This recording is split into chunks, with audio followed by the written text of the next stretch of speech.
on lesson 5, and we're going to speak about adjusting the reeds. In this case, it's a very simple adjustment. Later on in the course we're going to have a look at more complicated adjustments, but for the moment we're going to have a look at what is the easiest adjustment you can make to try and overcome the insufficiencies of the reed. As we know, the reeds do not come perfect out of the box. Wish that they did. And the harder the reed you use, the less frequently you'll find that you get a good one. I find that the Rue 56 reed, Van Doren Rue 56, are quite consistent in quality, although I still make adjustments to them. But I use strength 3.5 soft, which is quite a bit stronger than the reed that you're using at the moment, and they do require more adjustment at that strength. But even at grade 2.5, which I assume you're using by this stage, you could be moving on to a grade 3 by this stage, but grade 2, 2.5 would do it. I would say for this stage in the course, grade strength 2. Now this is going to be quite difficult to see.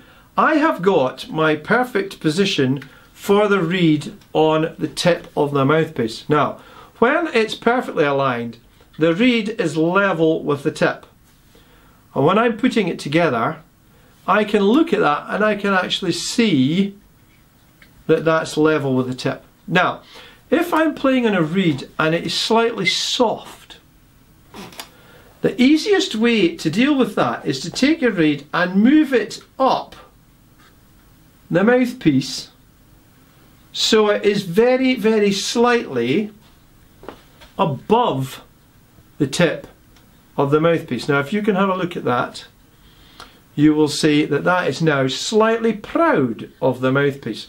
Now what you're basically doing there is you are taking the thinnest part of the reed and pushing it up above the tip of the mouthpiece, and effectively what you're using is the thicker part of the reed. And when you do that, that is going to make the reed harder to play, and it will give you a little bit more resistance in the reed.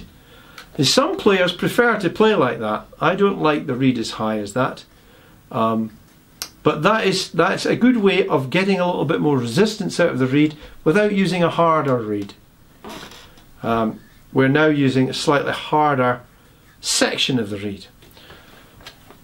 Similarly, if you're playing on the reed and the reed is too hard, we'll do the opposite thing. Now what I've done here is I've pulled the reed down. Now this won't work on some mouthpieces.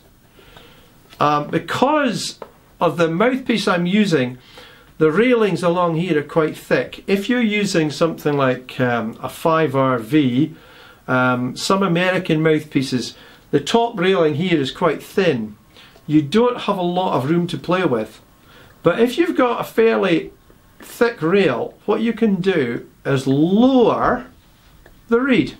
Now I'm not speaking about lowering the reed a lot. I'm speaking about less than 1 millimetre, 0.5 millimetre. It's hardly anything at all. But these adjustments do make a huge difference to how the reed feels on the mouthpiece. If you have a little look there, I have lowered the reed very, very slightly on the mouthpiece, and it's only a tiny little bit. It's like a sliver of reed lower. There are other ways of adjusting the reeds, and we'll cover these later on, but those are the easiest ones. The higher up the reed is, the harder or more resistant it's going to feel. So if your reed's soft, you can put it up a little bit. If it's hard, you can take it down a little bit. Try these little adjustments and even experiment with your reed and just see, does it feel better up or does it feel better down? You'll know yourself. You'll know the quality of the tone, the ease of the response, and how well you can play around the instrument as to whether your adjustment is working or not.